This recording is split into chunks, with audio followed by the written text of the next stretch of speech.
जिस तेजी से ये पूरा खित्ता जंग की तरफ बढ़ रहा है, इसका अंदाजा यहाँ की हुकूमतों और अवाम को तो शायद ना हो, लेकिन चीन के जिसकी तबाही के लिए ये मैदान जंग सजाया गया है, उसे इसका बखूबी इल्म है और वो गुज़श्ता 10 साल से एक ऐसे जानदार की तरह पंजों पर खड़ा है जिसे खूनखार दरिंदों ने घेर रखा हो।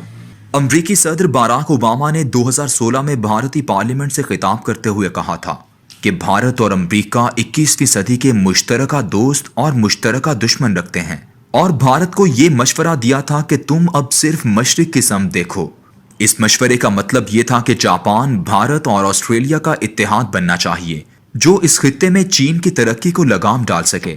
उसी साल वज़ीर ख़ारिजा हिलरी क्लिंटन ने इंडोनेशिया को तीसरी बड़ी जमहूरियत और G20 के मेंबर की हैसियत से अपने मुश्तरका दोस्तों की फहरिस्त में असर नौ शामिल किया था।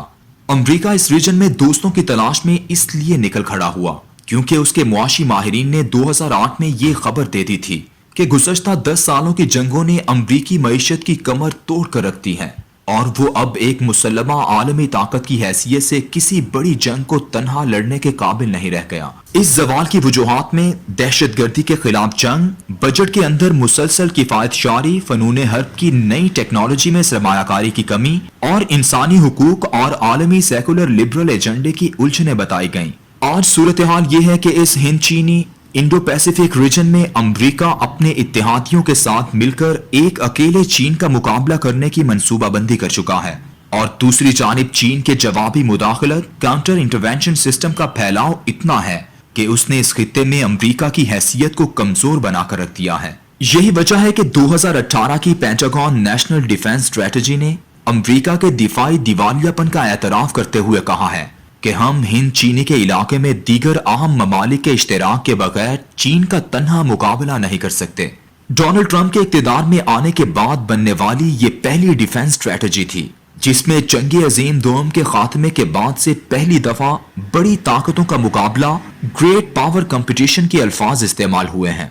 गुज़श्ता 70 साल में ये पहला मौका है कि अमेरिका ने इस तरह की खुल्लम खुल्ला हिकमत अमली का इजहार किया है, वरना इससे पहले सर्द जंग के जमाने में जंग के लिए मुख्तलिफ नजरियाती नारों का सहारा लिया जाता था। हम दुनिया में जमहूरियत के क़याम के लिए, कम्युनिज्म से नजात के लिए, इंसानी हुकूक की बालादस्ती के लिए और आमिरियत के खात्मे के लिए जंग लड़ रहे हैं। ये जंगें वियतनाम, क्यूबा, अंगोला, अफगानिस्तान या इराक जैसे ममालिक में लड़ी गईं, लेकिन इस दफा पहली मर्तबा ऐसा हुआ है कि हिंद चीनी के समुद्रों पर गलबे की जंग को बड़ी ताकतों की जंग करार दिया गया है। दोस्त ममालिक के अलावा इस वक्त बहरे हिंद और बहरे ओकियानूस में अमेरिका ने खुद से जो अपनी अफवाज सफारा की हैं, उनकी तादाद पर गौर करें तो बाखूबी अंदाजा होता है कि आइंदा कुछ अरसे में इस खित्ते में कुछ बड़ा होने वाला है। अमेरिका की हिंद चीनी कमांड के तहत 3,75,000 सिपाही हैं।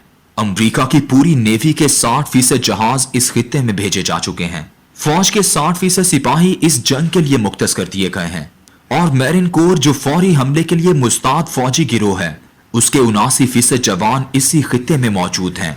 इसके अलावा 3 जंगी बहरी बेड़े और 200 के करीब जंगी जहाज वहां मंडला रहे हैं।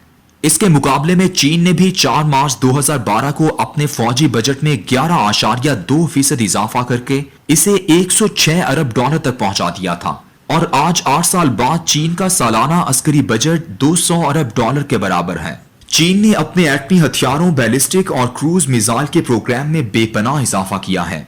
अमेरिका ने इस खित्ते के तकरीबन 15 करीबी ममालिक को अपना इत्तेहादी बनाया है, जिनमें भारत, जापान और ऑस्ट्रेलिया 3 बुनियादी अराकीन हैं। अमेरिका ने अपना सबसे पहला फौजी अड्डा आज से 120 साल कबल 1898 में फिलिपाइन में बनाया था, जहां उसकी अफवाज आज भी मौजूद हैं। इसके अलावा जनूबी कोरिया में मौजूद अमरीकी अड्डा भी बहुत ज्यादा अहमियत का हामिल है। यूं तो यहाँ सिर्फ 19,000 अमरीकी सिपाही हैं, लेकिन पूरी जनूबी कोरिया की फौज अमरीकी इशारे पर मुस्ताद है। इस मुल्क के हवाई अड्डों पर अमरीकी एयरफोर्स के जहाजों की बहुत बड़ी तादाद मौजूद है। दूसरा मुल्क जापान है, जहां इस वक्त भी अमरीका के 50,000 सिपाही मुख्तलिफ अड्डों पर मौजूद हैं, और जापान की फौज भी अमरीकी इत्तेहादी है। अमरीका का 7वां बहरी बेड़ा इस खित्ते में मौजूद है।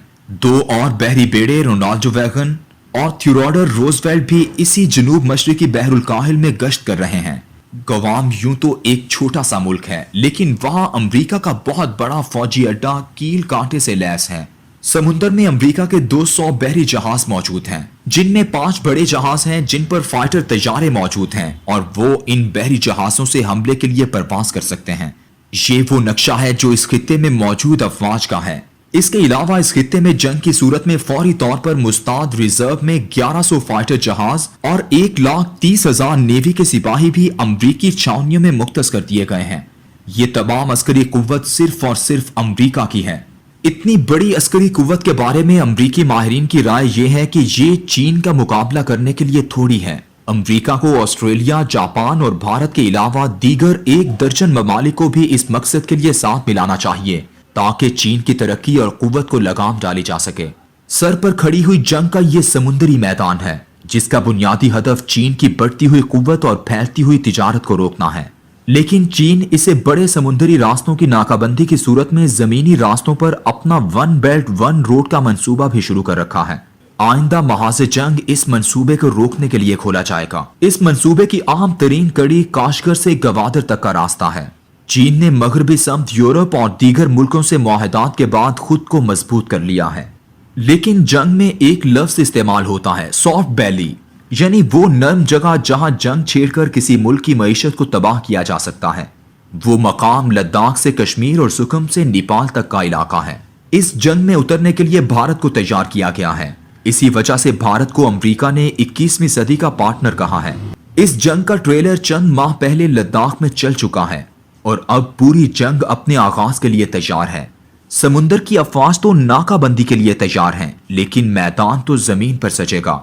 असल जंग तो यहाँ होगी चीन, भारत और पाकिस्तान में।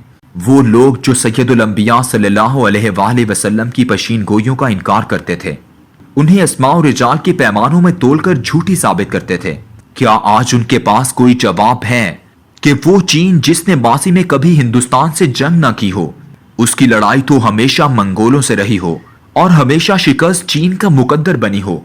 लेकिन मेरे आका सैयदुल अंबिया सल्लल्लाहु अलैहि वसल्लम ने 1400 साल पहले उस अरब में बैठकर जो तहजीब से कटा हुआ था, जहां कोई हुकूमत तक न थी, जो आलमी उमूर से नाआशना था, आपने वहां ये ऐलान फरमाया कि हिंद की तबाही चीन से। और आज ये हकीकत रोजे रोशन की तरह वाज़ेह हो चुकी है। ऐसे पैगंबर की हकानियत पर कोई जाहिल, कोड़ मगज और मुतासिब शख्स ही होगा जो ईमान न लाए।